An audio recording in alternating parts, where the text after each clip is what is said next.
Nasa Pacific region ba yung Pilipinas? Asia po tayo. Lipat natin sa Pacific. Oh. Dalawa lang yung tatlong boto na. Common sense ulit. Pag back, babalik.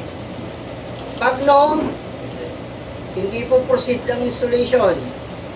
Pag yes, proceed yung installation.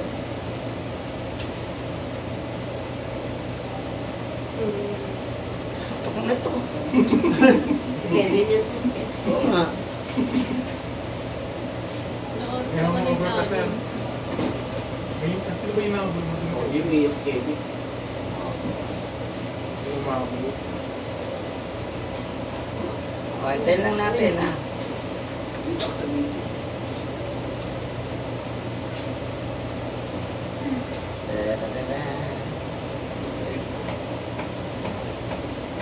Lumapit ka kasi. Hindi makita si boss.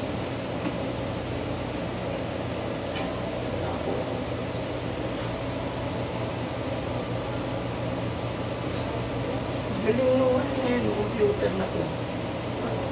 Auto-detect, na-detect niya na agad. Pero ngayon, hindi niya na ma-detect yung printer. Detected, okay. Cancel muna tayo, ha.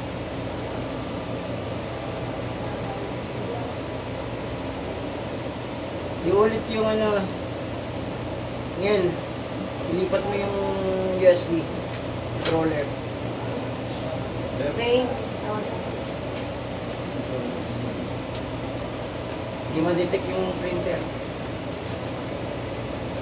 Tama lang. Dito ka sa kabila. Ano ba naman? Siya takot na takot ka, parang takot na takot din sa, huwag yan, yung controller. Hindi ma-detect.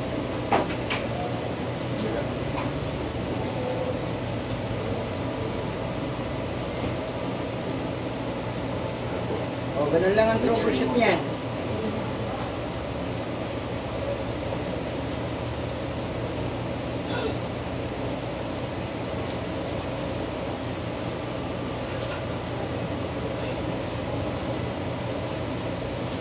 O, yan. Sabi ko sa inyo, di ba? Pag hindi niya ma-detect, automatic, hindi kayo, huwag muna kayo bumili ng printer na bago, ah. Bumili na kayo, yung pala, yung controller lang yung problema, hindi niya ma-detect yung ano, printer. Yan, tapos buo mo. Okay, check natin. Control panel. Hardware. Device manual printer. Ayan po. Ayan na siya. Tapos, pwede naman doon natin malalaman ulit. Control panel. Program. Program and features. Ayan na siya. Ayan. Kung gusto nyo tanggalin, uninstall lang. Lahat po ng mga installation dito po ina-uninstall lang. Lahat ng in-install natin sa program and features. Hindi po din-delete yung folder o yung icon dahil wala, hindi ma-remove lahat yung features ng program. Na-delete mo yung folder, na-delete mo lang yung icon. Pero yung features niya yung buo, wala, hindi na-delete, hindi natanggal sa kanyang location. Nagkain ba tayo? Yes, sir. Okay. Ngayon, i-print na natin. Isa ba yung documents mo?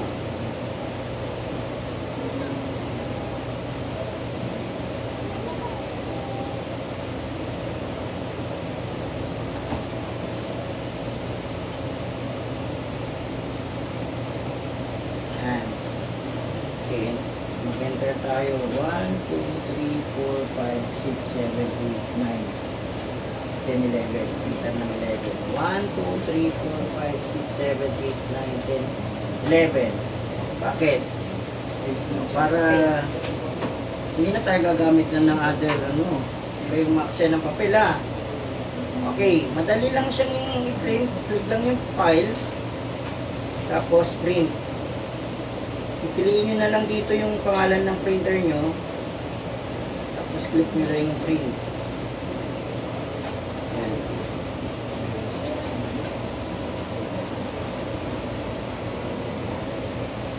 tumawag si Andres. Susunod ko missing. Ayan na, di ba? Print, di ba? Malinaw po ba yun? Yes, sir. O, pag yung dahil kasya pa rin to, enter ulit ng ilang 11, ano ka? Mula dito, pwede. Mula mag-umpisa ka dito, yan, 11 ulit. Okay? Additional. Pero yung iba yung tao eh. Nandito yung kanyang una. 11, 24. Malinaw ko ba yun? Yes, sir. O, ilalagay nyo na yung COC3 dito. Kumplito nyo na ito ha. Setup computer network, setup computer server, saka yung maintain and configure computer system and network.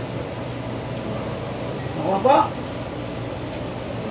Ngayon, ang gagawin natin, nag-print naman sa main, di ba?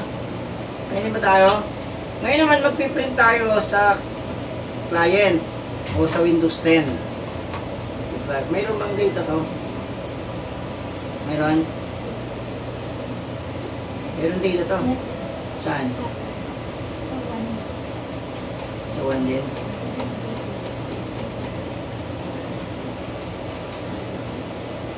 Okay, ilang ano to? Enter. 24. 1, 2, 3, 4, 5, 6, 7, 8, 9, 10, 11. 1, 2, 3, 4, 5, 6, 7, 8, 9, 10, 11. Okay, ready? File. Print. Kung papansinin nyo sa select printer, wala yung printer. Nagtataka kayo, bakit nagpiprint yan? Eh, dito na nakakunik. Di ba? Parang yung isip natin, luk-luk ba yun sa sir? Eh, nandito yung printer, tapos magpiprint dito. Ano yun? Pwede kaya yun? Palagay nyo, yung may mga alam na pwede o hindi? Pwede. Anong gagawin natin? Sige, kayo muna ng ano. Ha? Yung files nun. Anong gagawin natin? Ha? Anong isi-share natin? Yung ano sila sa Google sa menu. Hindi, dito tayo eh. Kasi natin, sige list na yung ipiprint. Yan, sige list na yan. 1, 2, 3, 4, 5, 6, 7, 8, 9, 10, 11. 1, 2, 3, 4, 5, 6, 7, 8, 9, 10, 11.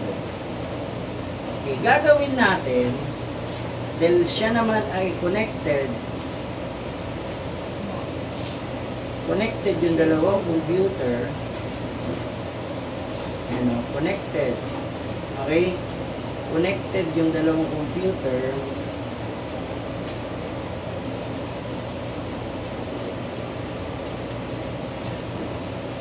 ayan, 0102 mo lamang mo, connected naman 192.163.0.2.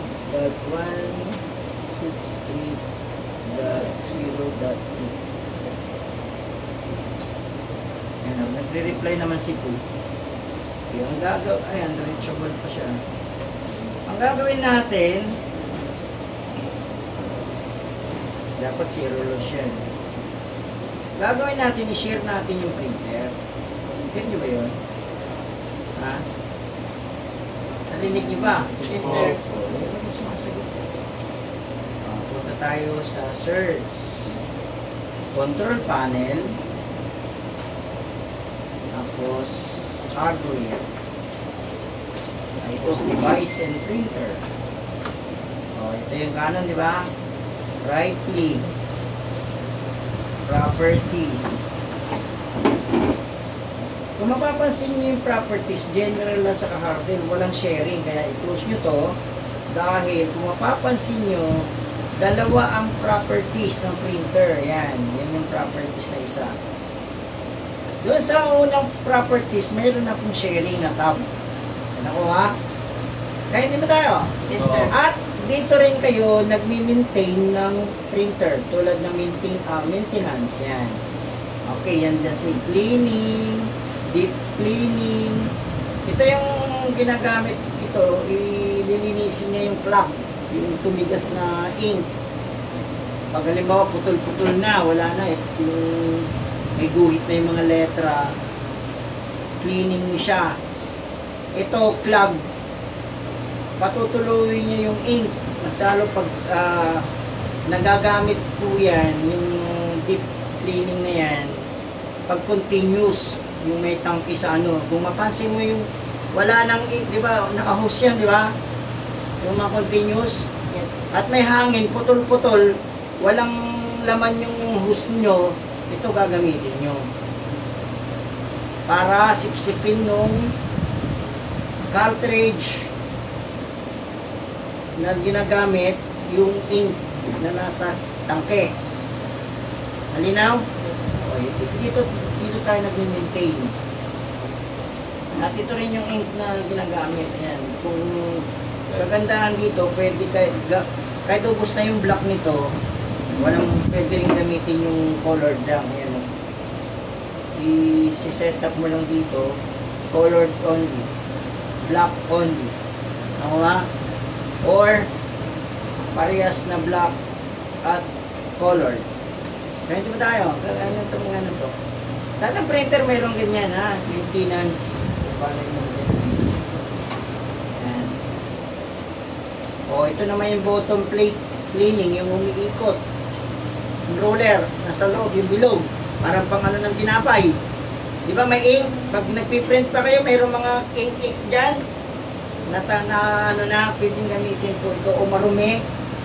Pag lumalabas yung papel, marumi. May mga mancha-mancha ba? So, linisin nyo muna. Ito yung roller plate. Ito. Bottom plate. Yung nasa ilalim. Okay. Pero take note, hindi lahat yan ganyan pag ibang printer. Sa Canon, ganyan. Pero sa Epson, iba rin. Sa Brother, iba rin. Diba tatlo yung nagamit natin ano? Canon, Epson, saka si Brother. May HP pa. May HP pa, pero wala, pandalang gumagamit ng HP. Yung mga mayayaman lang, o mga opisina na ano. Sir, yung sa amin, HP. Wow, di mayaman kayo, kayo lang. Ayun na. Hindi yun pang mayaman, sir. Mayaman. HP lang tatak. 1/4 lang eh. Dati kasi, walang nalaman yun. walang HP na gumagamit kasi hindi pa sa nalaman yun. hindi po siya nako-convert ng continuous. Pero mayroon ng printer na HP ngayon na continuous na. Okay na. Okay, share na natin yung printer. Okay, click yung share. O parang nag-share niya kayo ng folder. Yun lang. Yan. O, i-click niyo lang yung share this printer. Tapos apply. Okay. O, yan na. Ulo sa Pilipinas. O, ito naman, nandito yung pagsiset ng default printer. Halimbawa, pag naka-check yung set as default printer, nagsaksak ka ng ibang printer dyan, okay, or any, Epson, ang laging makikita dun sa printer area ay yung Epson nito. Ako kasi naka-set default. Okay, tanggalin mo yung check para basahin niya yung isa. Okay. Sir, pwede bang mag-install pa ng isang printer dyan na Epson? Pwede. Kahit ilang printer dyan, pwede naman. Huwag mo masyado itutok. Pero hindi, sa Baka computer. makita yung ano. Sa computer, sir, nakabuto. Hindi makitis yung mukha ko yata eh. Diluan, ulo yung binibidyo. Sir, nasa computer. Sige na. Wala. Video pa kasi. Sir, para masundan na ako. Ay, Sinigilin sila doon. okay. Ito tayo na muna sa computer. Explorer. Network. Sino si ano dito? Ito, ang pangalan nito? CBN ba yan? Ano ba yan? Ano si ano? Andyan, di ba? Yes, sir. O, connect.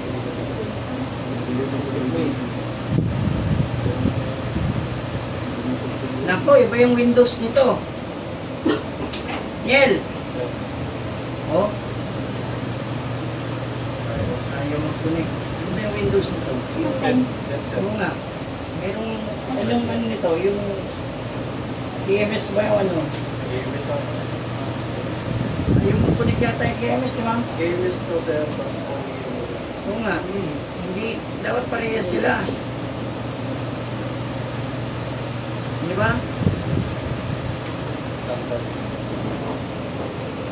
Wala akong KMS sa Windows sir. Mayroon doon yung puro, ay yung mayroong with Microsoft.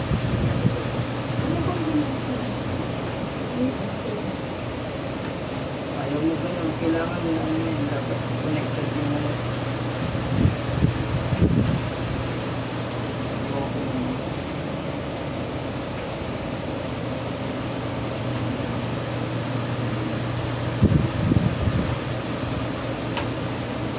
Wala, hindi mo po kung dapat mag-connect. Error rin, can't connect to printer. Windows cannot connect to the printer. Wala, palit ng ano.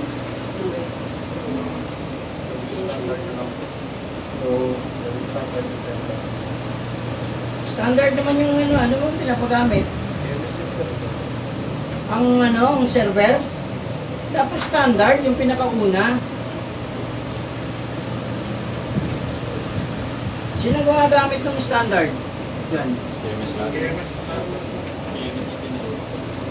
Dapat standard yung ginamit yung pinakauna.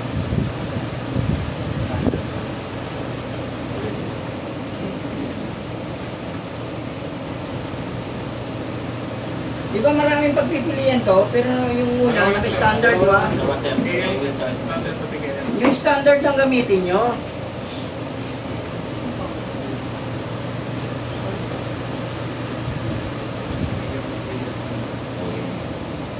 Wala, hindi yung magkukonek. Dapat mag-connect yan. Oo, kahit anong mga kahit patay na ka. Boses ka na ng kasi. Hindi sila Wala pa yung yung Windows. Sabi nyo, ano itong VMS? Ito. Uwi mo yung 10 sir. Oh, wala.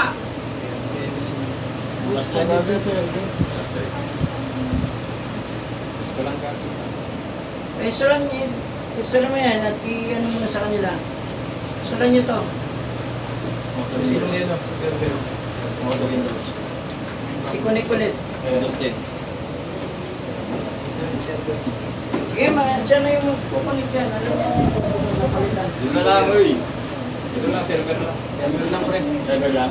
Papalitan. Simulat pa eh. Lahat na. Oy, Bakit? Server na. Hindi ka nabigyan doon. Hindi na pindot. o, tingnan mo rito. Nangyari, hindi ginagawa siya. Sige, ako na nga. Yan, ang galing ka. Ano na kay Ma'am Ian?